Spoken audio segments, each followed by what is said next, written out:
Well, well, well. Look what brave little mouse has come crawling into my den. An impressive feat, I must say. At least for a mortal.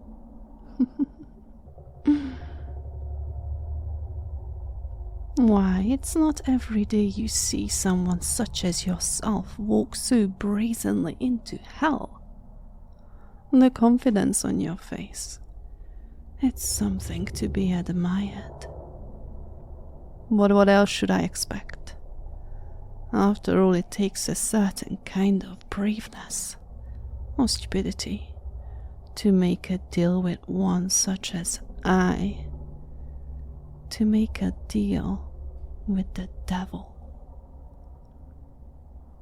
Welcome to my parlor, brave mouse. It's a pleasure to make your accommodation once again. How might I be of assistance? Actually, before we get started on the nitty-gritty of your reason for being here, allow me to alter our surroundings slightly. Make them a bit more relaxed. Comfortable even. It's ever so important to me that my clients enjoy the time they spend here. And you're no different. Even though I doubt what we will be discussing will be particularly pleasant. There. Gone is my office, replaced instead by a banquet of tasty food and delightful beverages. Indulge yourself, because depending on what you say to me, little mouse, it may be the last feast you enjoy in a very, very long time. While you do that, I just need to attend to something. Sheila, could you please rearrange my schedule for the next few hours? I expect I'm going to be a little busy.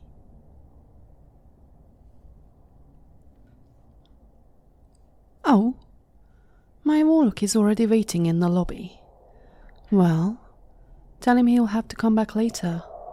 After all, I could take away the powers I grant him with a flick of my finger. And I sincerely doubt he'd want that, would he? No. No, he wouldn't. Thank you. 1,000 pardons for that, my friend. I'm ever so busy. Being a devil is a rigorous job, even on the quiet days. So many people, both mortals and immortals alike, want something from you. It's positively infuriating sometimes. People pestering me, asking for things, trying to strike a deal or escape it. It never actually happens. My contracts are ironclad. Escape-proof. There is not a single loophole in their terms, I promise you. But they still try, the fools. And they always think they can outwit me, when they most decidedly cannot. What enough ranting and mooning from me. That's not what you're here for. You're here on business, my friend. With purpose. But whatever for. You wish to escape your contract, of course, of course. Why else would you be here? I suppose there was always the chance you'd want to create another one. But there isn't particularly much else you can offer me, is there? I mean, I already have dominion over your soul. And there isn't much else about you that intrigues me. Your talents, your skills, all irrelevant to one such as I. All that mattered was what makes you you.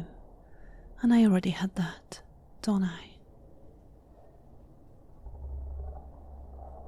Forgive me. I sign so many contracts daily. I've actually forgotten.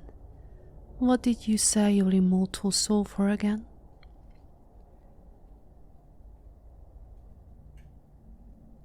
Ah, yes.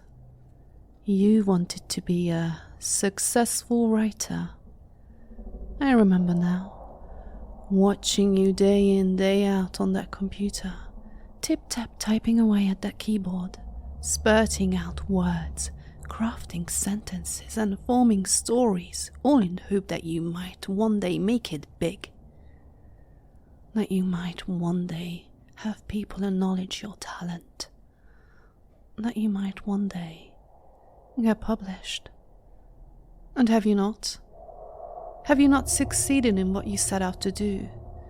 Have I not fulfilled what I promised? You are a successful writer, are you not? Though I suppose in a way you already were. For anyone who enjoys what it is they're doing is a success in one form or another. Sure, you could have waited. You could have bided your time like everyone else. Just played the game and mastered your talent in the hopes that someone might notice. But you didn't. You came to me and took a shortcut. And now you're trying to escape the consequences of it. But really, you should have been more specific about what kind of successful writer you really wanted to be. Or perhaps you should have read your contract a bit more closely before you signed on the dotted line. You could have mentioned that you focus on novels, or that you have a dynamite spec script for a screenplay. Perhaps you try your hand at erotica, or dabble in science fiction. But no, you kept it vague like all my collected souls do. You didn't think your wording through, and because of that, you left my options wonderfully open. Something I can't thank you for enough. I mean, so what if your successful writing field isn't exactly what you intended when you made the deal? It's still a successful career, is it not? Remind me, what was? Ah, yes. ASMR scripts. I see you have quite a lot of fails. More than a few upvotes on those too. I'd be jealous if I cared about that sort of thing. You have hundreds of very talented voice actors filling one of your stories and waiting for more. So what seems to be the problem? Is it the medium? Or the lack of fame? Because really, my friend, if fame is all you care about rather than the joy of writing itself, perhaps that was your problem to begin with? You took your love of your art for granted, wishing instead to make a profit when really you should have appreciated what you had and viewed any fame you got from it as a side bonus. But that's just my 2 cents. I'm not judging. I've seen far worse cases than you. Why, you're barely a drop in the bucket when it comes to depraved selfishness I've seen you mortals display. Why, you need merely look around the halls of my home, and you'll see the millions of wretched souls I've laid claim to over the centuries, all of them screaming, begging for an escape from the torment that they'll never find. Each one expanding my domain and my reputation amongst my peers, increasing my power, one contract at a time. No doubt you already saw the future that lies in store for you when you enter this place. A matter I am certainly intent on rectifying, by the way. I'm not entirely happy with how you managed to enter this place uninvited, even if our encounter has certainly proved amusing thus far. I'm quite intent on discovering your method of intrusion before you leave. Oh. Were you expecting me to say that you won't be leaving? No, little mouse. You still have many years of whatever it is you mortals do before you enter my home for the next infinitude. Because in case that thick head of yours needs to be told, I won't be amending our deal. I have stuck to my terms exactly as they were laid out, but you haven't, mortal. allow me to enlighten you to the folly of your ways. Clause F, Section 6, Paragraph 6. Client will not enter the home of the contractor unless otherwise invited. Doing so will result in one of several punishments listed below. Those punishments. Let's look at them, shall we? Permanent blindness, loss of limbs, deafness, muteness, incognito, that's a fun one, or something ironic. Yes, I almost always choose the ironic option. It always works so wonderfully and never fails to put a smile on my face. So, you may return to your realm, mortal. I've grown a bit tired of looking at you, listening to your entitled problems, so I shouldn't have it any other way, really. Yes, return to your realm, to your friends and family, your pathetic little life. And when you try to put pen to paper, you'll find it a mite more difficult than you did before.